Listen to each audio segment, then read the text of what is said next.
Now, from Atlanta News First, the issues that matter to you. This is On the Record. And on the record this Sunday, a major blow to President Donald Trump's economic agenda. The Supreme Court striking down the administration's sweeping tariff policy. We'll start there. Good Sunday morning. I'm Doug Reardon. The decision centers around the tariffs that Trump imposed almost a year ago. He was using an emergency powers law, including the sweeping reciprocal tariffs that he levied on nearly every other country. The ruling from the Supreme Court coming just after President Trump returned to Georgia to, of all things, tout his tariff plan. The president has already signed an executive order that would impose a 10% global tariff, but those fees would be limited to just 150 days unless they are extended by Congress. Other alternatives will now be used to replace the ones that the court incorrectly rejected. We have alternatives, great alternatives. Could be more money. We'll take in more money. Today, I will sign an order to impose a 10% global tariff under Section 122 over and above our normal tariffs already being charged. On Thursday, President Trump toured a steel processing factory in Rome. During remarks at that plant, he touted the tariff plan, shouting out local Georgians who he says will benefit from his economic policies, and he outlined his priorities in front of an enthusiastic group of supporters in Northwest Georgia. Under the last administration, every economic policy punished American workers and businesses like this one, while rewarding those who outsource to foreign nations. Under the Trump administration, our policy is the exact opposite, making it harder to outsource while rewarding those who invest, hire, grow, and build right here in the USA. And those remarks from the president happening in the district, once represented by former Congresswoman Marjorie Taylor Greene. President Trump's sudden rebuke of Greene last year pushed her to resign her seat in Georgia's 14th congressional district. Early voting actually is underway right now in the race to replace Greene in Congress. Almost 20 candidates are running to fill that seat, including about a dozen Republican candidates. Former Congresswoman Greene says she will not be making an endorsement in the race for her seat. But President Trump has endorsed former District Attorney Clay Fuller's campaign.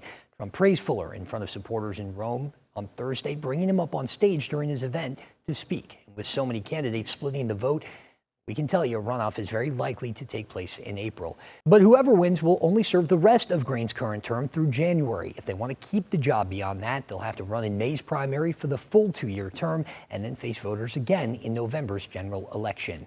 And Georgia Democrats framing the president's visit as a distraction, with tons of Republican lawmakers away from the Capitol to go see Trump in Rome. Georgia Democratic Party Chairman Charlie Bailey was critical of both the president's policies and the GOP candidates who are co-signing them. Since Donald Trump's been in office, his policies have hiked prices, the grocery bills, power bills, health care bills. The people of Georgia do not like it. They are not in favor of giving all their money for health care to billionaires. But yet, these clowns running for Senate and governor continue on backing it. Because there's a reason that the president's coming here today. He's coming here to lie. He's coming here to gaslight. He's coming here to portray a version of the truth that does not exist. And we're bringing in our panel now, former Republican state representative and vice president of public policy for the Georgia Center for Opportunity, Buzz Brockaway. Also, Fred Hicks, Democratic political strategist and president of the Hicks Evaluation Group. We appreciate you guys both for joining us today. Buzz, I want to start with you. We'll talk about this tariff policy. The president was really touting it out in Rome last week. And, you know, this is a big blow to something that he has touted as one of his most robust policies since coming back into office. How big of a blow is it to the president? And if there are economic impacts that are positive, do you think he will maybe try and pivot and take advantage of that? Well, I've been thinking for a long time that this would actually be the ruling that came down today against what the president is doing was probably the best thing for him and the best thing for the Republican Party. They're unpopular, even with his base, and they are having negative economic impacts on everyday Americans. So I think he may be angry in the short term, but like you said, I think later on he might say, see, my economy is going well. And he might be right. I think this will lift a burden off of the economy and allow this economy to really get roaring. Yeah, and Fred, is it kind of the opposite for Democrats? They really love to hammer him on this tariff issue, and now it's kind of gone away for them. But as you said, maybe there might be some impacts to the economy here. How are Democrats viewing the Supreme Court ruling? Well, I think, first of all, Democrats love America, right? And so this is a big win for America because the Constitution is clear that the power of taxation rests with Congress, not with the executive body. And so I think, number two, this restores a little bit of faith in people that we have some semblance of checks and balances, and that was something that was kind of starting to fade. But for Democrats, I think this feeds right into the narrative that this president has consistently engaged in overreach, and in so doing, he's impacted our standing in the world. So this is a good thing, I think, for us. Yeah, and you know, obviously the president always kind of makes a statement when he visits places. He's been to Michigan, Pennsylvania, Iowa very recently. How important was his trip to Georgia, and what does it tell you and maybe voters about the importance of the state come midterm time? Well, it is important, very important state. We're going to be, again, at the center of what's going on in politics of the United States. Yes. But I think specifically for this race, there's such a slim margin that the Republicans have in Congress. And there's growing concern with, as you mentioned, 20-some candidates, including several Democrats. And Democrats are rallying around one of their candidates. I saw Mayor Pete endorsed a candidate in that race. Growing concern in Washington among Republicans that they could lose this special election. So president endorses a candidate, comes down here to support him. I think it was important for that race to increase the Republicans' chances of holding that seat. I think so, and especially if you're Clay Fuller and Fred, kind of the same thing. But I want it from the Democratic take. You have Sean Harris, very strong candidate, run this race before. You know, he's a military guy. He's a pro-Second Amendment. I've seen Republicans for Sean Harris signs all over Rome every time I've been there. So is this something that the GOP should be a little worried about, this race, with all these Republican candidates and one very strong Democratic candidate? Well, I think so, and I think the president's visit wasn't just about the 14th, but it's also about the newly opened 11th congressional district race that's coming up, and so we'll see who gets into that race. There's some rumors bubbling, percolating about who might join that, but I think for General Harris, this is a good thing. I mean, it does indicate that this is a winnable race, and that should translate to funding for him, which is really important. And as Buzz mentioned, with the very narrow margins, every single race across the country makes all the difference in the world. Yeah, and I think that also goes for the gubernatorial race, which the president talked a bit about, right? It wasn't just Georgia 14 that President Trump was keeping an eye on. He also waded into the governor's race once again, doubling down on his support of Lieutenant Governor Burt Jones and seemingly brushing past the entrance of billionaire businessman Rick Jackson in the GOP primary. He didn't say his name one time. Burt Jones has been an incredible leader. He's been an incredible politician when people are coming in with lots of money and lots of everything else. But Burt has, number one, he has my endorsement. Number two, he has the greatest career. Yeah, of course, the president, not by name, but mentioning billionaire businessman Rick Jackson. He launched his campaign 3 weeks ago, telling voters that he is the most Trump-like candidate in the race as a political outsider. Meantime, new poll numbers from Qantas Insight show that Jackson has a big lead over Lieutenant Governor Burt Jones. More than 32% of respondents said if the race was held today, they would vote for Jackson. Jones polled just under 17% of likely voters who responded to that poll, and about 37% remained undecided. And Buzz, when we talk about endorsements of Clay Fuller, of Lieutenant Governor Jones, we know that it matters. It matters to have the president's endorsement, but Trump's endorsement isn't always the gold standard for winning in Georgia. How much does it matter? It helps, no doubt about it. Certainly, I think it helps more in the 14th because it separates one candidate above all the cast of thousands in that race. But I don't know, unfortunately for Lieutenant Governor Jones, I don't know that endorsement really brings him any voters that he didn't already have. Everybody in Georgia knew he was a Trump ally, was a MAGA candidate. So I don't know that it necessarily boosts him other than maybe in fundraising. And he's trying to create, before Mr. Jackson got in the race, Lieutenant Governor was trying to create this air of inevitability that he's the guy, jump on board with me, let's go. And dispatch with these other folks. But that's harder to do when a candidate comes in with $50 million. Right. I think it was less of a bombshell, more of a nuclear warhead when we're talking about money in this race. And Fred, we heard Representative Bryce Berry, Charlie Bailey of the DPG say that Trump was coming here to mislead voters. In fact, he talked about tariffs the next day. They were overturned by the Supreme Court. And so my question to you, though, is are Democrats capitalizing on this enough? Are they at the state house, at the federal level, doing enough to show voters that they are trying on the economy? Well, I think there's always something that internally we Democrats really kind of wrestle with is messaging and our messengers. So I think the Democrats have been very active in the tax debate this year under the dome. But it's going to be interesting, I think, to see. When you're in a minority party, it's hard to get attention and to get airwaves and get airspace, and so that is the struggle. But I think there's a bit of coalescing happening within the party around messaging, and so we're really pushing. But it remains to be seen. All right, perfect. Don't go anywhere. We're going to be back in one sec, but still ahead on the record, Reverend Jesse Jackson's legacy echoing through the Georgia state capitol. We're going to show you how his fight for justice shaped our state. Plus, a longtime legislator is now leaving her seat in the Georgia House behind.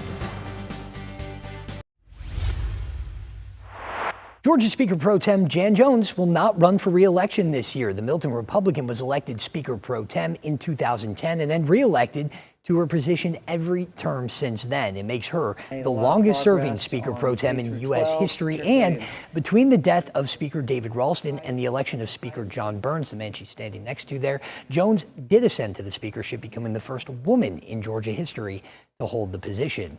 And Georgia's voters will elect a new member of the Public Service Commission this year. We just went through a big election for the PSC, but Republican Commissioner Tricia Pridemore just announced she will not seek another term. Pridemore's announcement comes just a few months after Democrats captured 2 seats on the Public Service Commission during a special election. Pridemore has represented Northwest Georgia on the 5-member panel since 2018. The PSC, of course, determines how much utility companies like Georgia Power and others can charge for electricity, natural gas, and telecommunications services. And meantime, Fulton County leaders are accusing the federal government of misleading a judge. It comes weeks after federal agents swarmed Fulton County's elections hub and executed a search warrant that allowed them to take hundreds of boxes of ballots from the 2020 election. In a filing last week, Fulton officials said the FBI made, quote, serious omissions in the search warrant application. The county also claims the FBI failed to mention previous investigations into the 2020 election and that they relied on questionable witnesses. Now, the raid renewing calls from some Republican lawmakers for the state elections board to take over elections operations in Fulton County. Last week, the Republican-led board met for the first time since that raid. For now, they do not have plans to take over Fulton County's elections, but the board argued voting issues across Georgia is not a partisan problem. Voting isn't just a choice, it's a duty. It is the price of admission for a free society. And right now, the level of vulnerability in our systems puts all of our votes at risk. And the board also moved last week to send a letter to Fulton County ordering officials not to dispose of the 2020 ballots if and when they are returned by the FBI.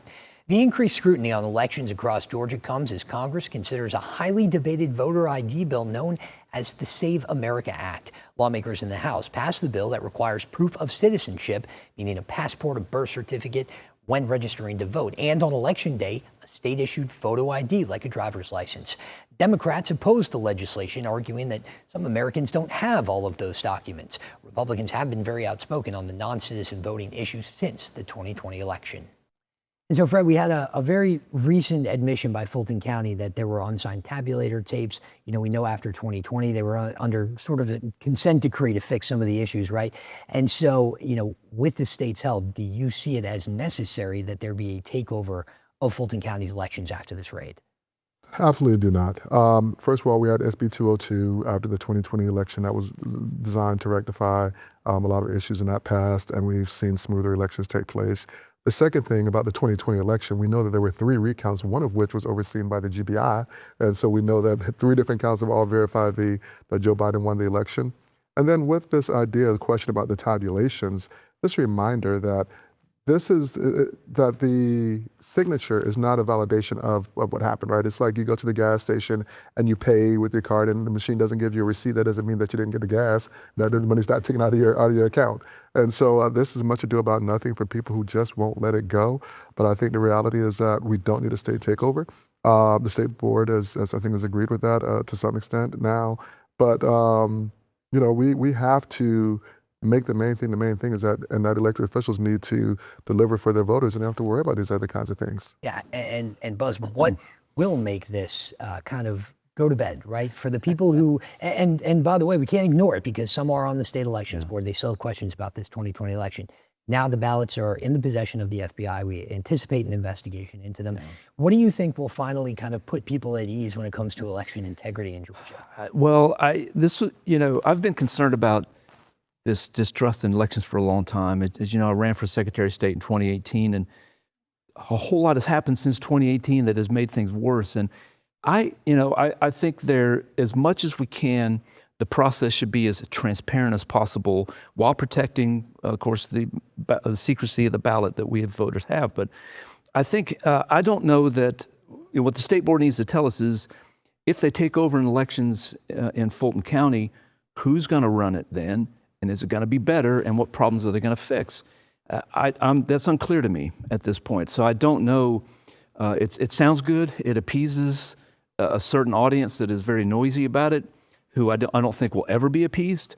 But what things can we do that will restore trust to the vast majority of the public, and let's focus on those things. Right. And there's bipartisan support for many of those things, right? Right. And we know that certainly, like we mentioned, after 2020, Fulton was able to correct a lot of the issues, maybe with the long lines and things of that nature. But, Senator Ossoff went as far as to say that this was a vote-suppressing move by the FBI, by the state elections board.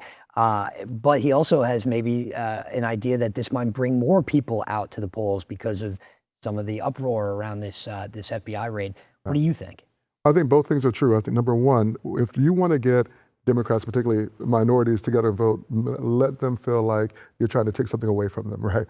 And so I think, and we saw this with faith leaders gathering around Metro Atlanta to speak out about this, that this actually could lead to an increase in voter turnout. And the second thing, I think Senator Ossoff said, I think it was on the Colbert Show, that when you have the nation's top spy chief standing and overseeing an illegal raid, or particularly illegal raid, there's something really wrong with that. And I think he's absolutely right about that.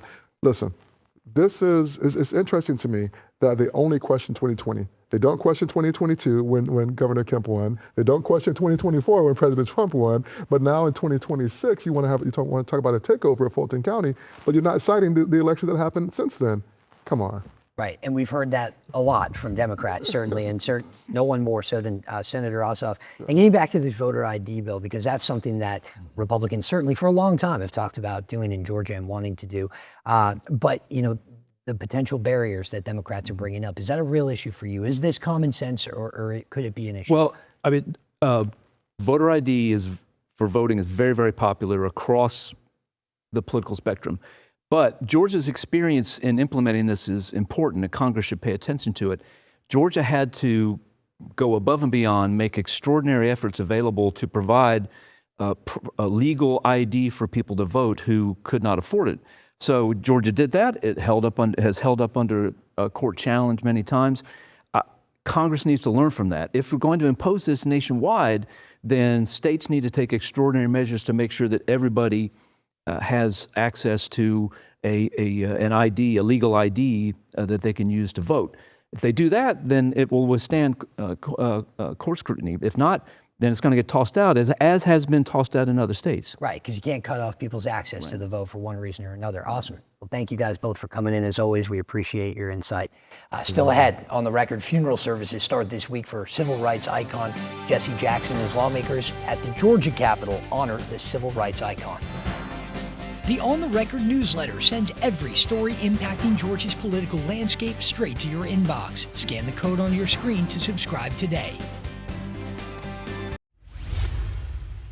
Welcome back. A civil rights giant has died. Reverend Jesse Jackson passed away last week at the age of 84. For decades, he carried forward Dr. Martin Luther King Jr.'s fight for justice.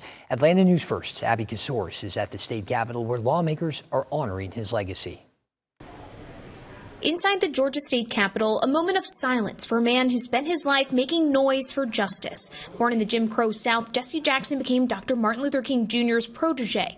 He was in Memphis when King was assassinated. He picked up the torch, founding Operation Push to fight economic justice, then the Rainbow Coalition to unite people across racial lines. Keep hope alive. Keep hope alive. State Senator Gail Davenport stood at the well to share her memories. She joined the Rainbow Coalition as a volunteer, traveling Georgia with Jackson. He inspired millions. In Georgia, he registered thousands to vote, pushed corporations to hire black workers, and fought to get minorities and women into positions of power. Look at this building now. More women, more minorities, shaping Georgia's future. Too much blood has been shed for our right to vote. So as black people, we're not going to give up on that. And that's what we're down here for. We're not down here to win no popularity contest. protest. We're down here to fight for the people. Even with a rare neurological disease, Jackson never stopped fighting, returning to Georgia for the trial of Ahmaud Arbery. The ACLU says Jackson's message was simple: engage with your leaders, demand they represent you. He always had a saying, I am somebody. Everyone, the 11.2 million Georgians, we are somebody. This legislature and this budget, the laws that are passed, needs to reflect that. A legacy they're vowing to protect. But he goes home now. He folds up his baggage from South Carolina and North Carolina and goes to the land where he can forget all of the serious illness. Abby Kasoris, Atlanta News First. And that's our show. Thanks to our guests, Fred Hicks and Buzz Brockaway. And thank you as always for watching. We'll see you here next Sunday.